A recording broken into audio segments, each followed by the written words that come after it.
Donald Trump is weaker than ever. And not just because he refuses to stand up to Vladimir Putin. His cognitive decline has become obvious.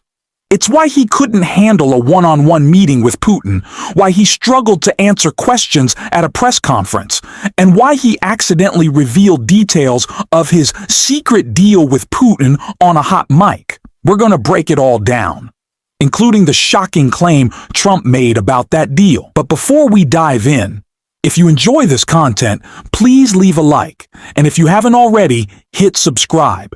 It really helps support the channel. Now, before we get into Trump's stunning statement about Putin, let's take a look at a world leader who is actually standing up for what's right, pushing back against both Trump and Putin in this moment. Last Friday. But now the way is open for complicated negotiations. And to be honest, we all would like to see a ceasefire, the latest from the next meeting on. I can't imagine that the next meeting would take place without a ceasefire.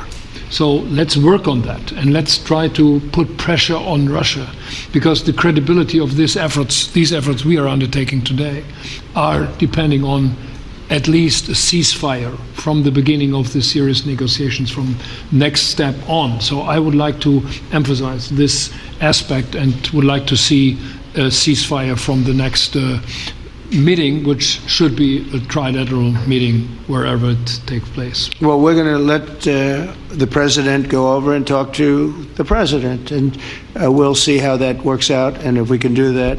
I will say, and again I say it, in the 6 wars that I've settled, I haven't had a ceasefire. We just got into negotiations, and one of the wars was, as you know, in the Congo was 31 years long. Another one that we settled last week with 2 great countries was 35 years going on, and we had no ceasefire. So if we can do the ceasefire, great. And if we don't do a ceasefire, because many other points were given to us, many points were given to us, great points. It wasn't a Democrat, it wasn't a liberal, no, it was Donald Trump himself who just weeks ago demanded a ceasefire from Putin.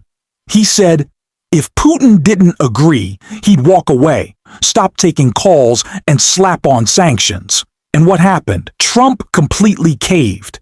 He's now dropped the push for a ceasefire because he's in Putin's pocket. This is weakness. This is failure. Just listen to how he talks, always saying, we have to give something up. Zelensky won't be happy. How could we push Putin? He's so strong, so smart. That's not strength, that's submission. And it's a total contrast to how Trump brags about tariffs, pretending he's some tough guy making countries pay. But when it comes to Putin, there's no fight in him at all, physically or mentally. His decline is obvious, and the world can see it. President Stubb of Finland, and he's somebody that, where are we here? Where? Oh, you look better than I've ever seen you look.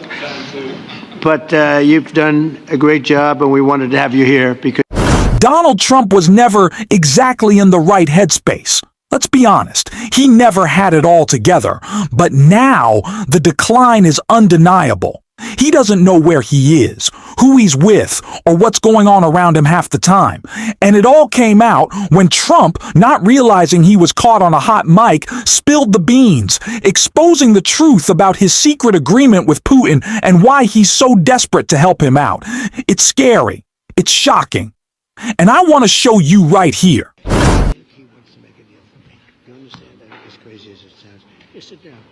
Sit down, everybody. Okay. I think we'll let the press come in for a minute. Trump said on a hot mic, I think he wants to make a deal for me. Do you understand? As crazy as it sounds, that's what Donald Trump actually believes. Our weak, declining president thinks Vladimir Putin likes him. Not that Putin feels pressure, not that Trump's tough negotiating forced him into a deal. No. Trump thinks Putin wants to make a deal because they're buddies. That's what he said. That's what he got caught admitting. Putin has played him so thoroughly that with just a little flattery, Trump went right back into dictator fanboy mode. That's why reports say Carolyn Leavitt, Steve Witkoff, and Marco Rubio walked out of that meeting looking like they'd seen a ghost. They knew Trump had been completely swayed.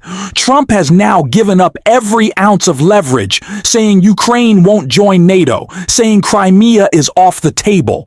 He's negotiating like this is some good faith conversation between friends. It's insane. And it's dangerous.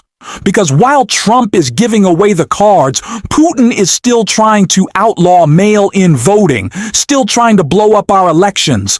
That's why we have to fight back.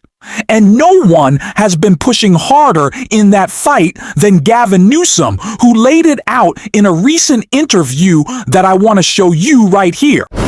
There's been a bit of a debate within the Democratic Party about just how to think about Trump, as to whether he's an existential threat to democracy as we know it, or someone who is sort of a very, very bad, but sort of a passing problem. And the goal, we just have to survive the next 3.5 years. I take it from how you're acting here that you certainly believe this to be an existential threat. How do we convince more people, and particularly because I think one of the arguments you're going to have to make, and all of us will have to make in the course of trying to get this passed, is you're going to have a lot of well-meaning Democrats who do not like Trump, but worry about the idea that we're getting in the mud with them, that we're speeding up the end of democracy. So what's sort of the best argument to those people? He's going to roll it over. Look, if we roll over, it's over. Over and out. There's no independent redistricting nationwide if he rigs the 2026 election before one vote is cast. There's no 250th anniversary of We the People in the enduring the best of Roman Republic and Greek democracy. We're not going to be out there celebrating that. There's no rule of law. It's the rule of dawn. The extortion racket he's running, capitalism. I mean, I remember, I'm old enough to remember my Republican friends supporting free enterprise. I think it was Churchill said, a healthy horse pulling a sturdy wagon. I'm a small business person. I'm proud to have created 1,000 jobs myself. This is crony capitalism. Corruption at a level we've never seen in our life. This is sick. I mean, this is real, guys. He's an invasive species. This is not about parties. This is about power. I'll say it again. It's about the rule of dawn. They sent me a 2028 Trump hat. That wasn't just to own the lib. It wasn't just to have fun. They mean it. He means it. I sat there 90 minutes, Dan, 90 minutes. I worked with Donald Trump 1.0. No Democratic governor worked more closely with him. No one communicated more. Just an objective fact during COVID. He's different. I spent 90 minutes with him. I was the first Democratic governor to visit him in the White House after the fires in LA. Try to have an open hand, not a closed fist. You can't work with him. Ask the mayor of DC. No one worked harder to have a relationship with him, and she just had her police force federalized. You only work for him. I'm not going to work for Donald Trump. UCLA is not going to sell their soul like Harvard or Brown or Penn or Columbia. Shame on all of them. We're not. And we're going to fight like hell to protect our democracy, our liberties, our freedoms. I love Republicans. I love Democrats. I don't care what your party affiliation is. I honestly don't. I care about this country and our democracy. I care about the rule of law.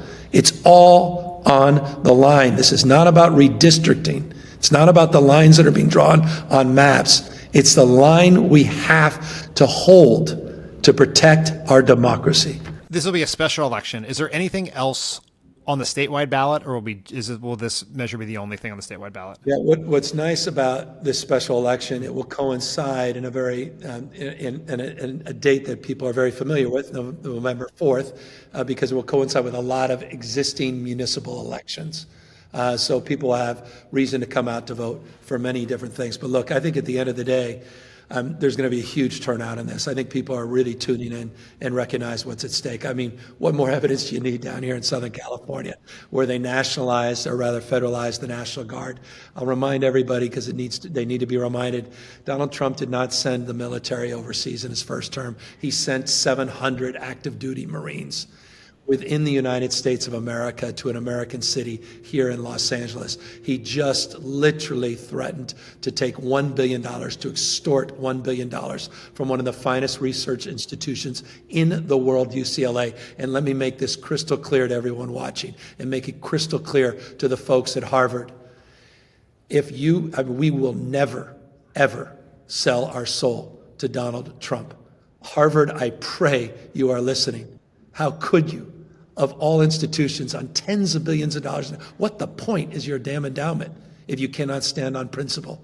This guy is coming after every institution of independent thinking, from the media, going after people that disagree with him in institutions, large and small, higher education, obviously, and now, of course, intimidating people, threatening people, showing up. By the way, not just ICE and Border Patrol showing up for an event like this. That is a preview thing, Dan, of things to come. I assure you, just like the National Guard was a preview 2 months ago of what's going on in D.C. and will go on in other American cities. You will see the same kind of activity intimidating people around November 4th here in the state of California and around Election Day next year and in 2028. That's what Donald Trump will do. He will send out ICE. He will send out Border Patrol to intimidate and chill free expression, free speech, and the right to access the polling booths. Mark my word.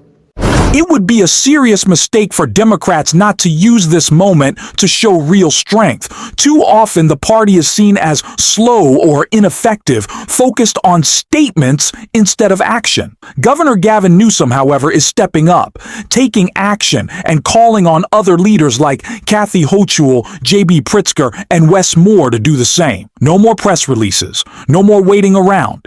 It's time to move. Meanwhile, J.D. Vance is shouting from the sidelines, and Donald Trump continues to lean toward Vladimir Putin. In contrast, Democrats need to show toughness, clarity, and results. If you can't stand up to Trump in his decline, how can you be trusted to lead? Newsom is proving that leadership is possible. He's delivering results, setting a blueprint, and even showing how to connect with people online. And he's not alone. Voices like Zoran Mamdani are also showing how to inspire and create a vision for the future, even without holding higher office.